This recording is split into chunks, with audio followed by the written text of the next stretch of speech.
was called one of the worst forest fires in 100 years. This summer, Wyoming's Yellowstone National Park burned out of control. Extreme heat, low rainfall, and powerful winds fueled fires that eventually swept over a third of the park. The key to controlling such a crisis is knowing where the fire is and where it's spreading. The most important tool for the Forest Service is an infrared camera system capable of seeing through smoke to pick out hot spots and fire fronts from the air. By analyzing infrared strip photography, interpreters plot these areas on a map for firefighters to use. Hot areas appear dark and cold areas white. This system, designed by NASA's Jet Propulsion Laboratory in Pasadena, California, has been a standard firefighting resource for many years.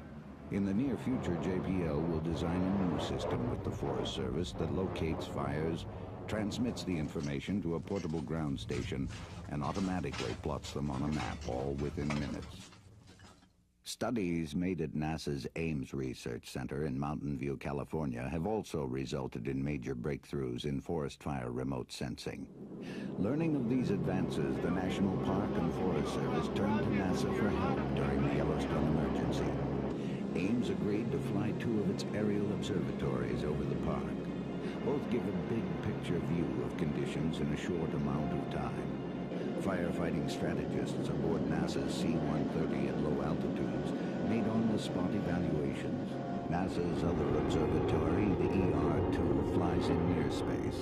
It was able to accomplish infrared remote sensing of the park's 4,000 square miles in about 2 hours, simultaneously transmitting all this data to scientists on the ground in West Yellowstone. Within hours, maps were generated for firefighters to use.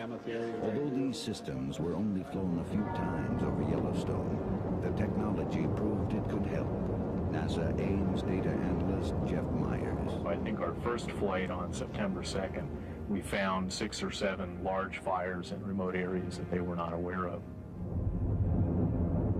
The remote sensing capabilities of the ER-2 were also used the day Old Faithful Lodge faced blazing walls of fire 200 feet high. This is the visible red, green, and blue channels put together, which gives us natural color as the human eye would see it. It's not possible to see flames or fire fronts on this from this altitude and with the heavy smoke on the ground. So it is necessary to go to the infrared to see what's actively burning. The fire front becomes immediately apparent. The yellow and orange areas are what is already burned. The purplish appearing area is dense lodgepole pine, is yet to burn.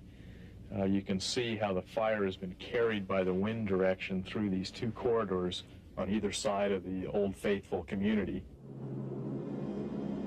Finding new ways to monitor fires and study their influence on global climate is a NASA goal, and saving protected lands a vital byproduct. NASA's Earth Resources aircraft and advanced remote sensing technology, helping find solutions to one of nature's age-old problems.